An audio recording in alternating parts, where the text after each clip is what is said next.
কোনো চুক্তি ছাড়াই শেষ হলো বহুল আলোচিত ট্রাম্প পুতিন বৈঠক। ইউক্রেন যুদ্ধে বন্ধে অগ্রগতির আভাস।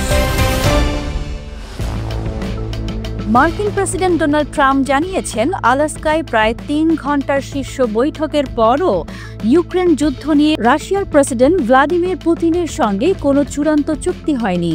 তবে তিনি বৈঠকটিকে খুবই ফলপ্রসূ বলে আখ্যায়িত করেছেন। শুক্রবার যৌথ সংবাদ সম্মেলনে ট্রাম্প জানান, অনেক বিষয়ে তারা একমত হয়েছেন, তবে কয়েকটি বড় বিষয়ে এখনও পুরোপুরি সমাধান পাওয়া যায়নি।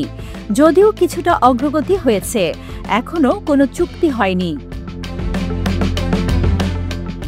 অন্যদিকে রাশিয়ার প্রেসিডেন্ট ভ্লাদিমির পুতিন সংক্ষিপ্ত বক্তব্যে আশা প্রকাশ করেন, ইউক্রেন ও তার ইউরোপীয় মিত্ররা মার্কিন রাশিয়া আলোচনার ফলাফলকে গঠনমূলকভাবে নেবে এবং অগ্রগতিকে বাধাগ্রস্ত বা ভণ্ডুল করার চেষ্টা করবে না।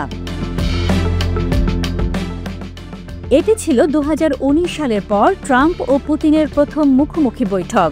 আলাস্কার অ্যানকরেজে একটি বিমান ঘাঁটিতে উভয় দেশের শীর্ষ কূটনৈতিক উপদেষ্টাদের উপস্থিতিতে বৈঠকটি অনুষ্ঠিত হয়। তাদের পেছনে স্থাপিত নীল ব্যানারে লেখা ছিল পারসুইং পিচ বা শান্তির পথে অগ্রযাত্রা। ট্রাম্পের মূল লক্ষ্য ছিল যুদ্ধবিরতি নিশ্চিত করা, কিন্তু পুতিনকে ইউক্রেনের প্রেসিডেন্ট ভলোদিমির জেলেনস্কির সঙ্গে দ্রুত আলোচনায় বসার অঙ্গীকার করানো। তবে জেলেনস্কি বৈঠকে আমন্ত্রিত ছিলেন না।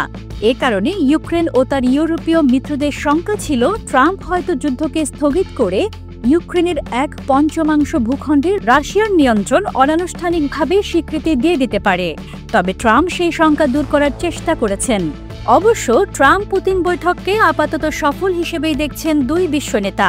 তবে এই বিষয়ে ইউক্রেন ও ইউরোপীয় নেতাদের সম্মতি সাপেক্ষে যে চুক্তির আভাস মিলছে, তাতেই লুকিয়ে আছে আলাস্কার বহুল আলোচিত হাই ভোল্টেজ বৈঠকের সাফল্য। পতাকা নিউজ, বাংলাদেশ।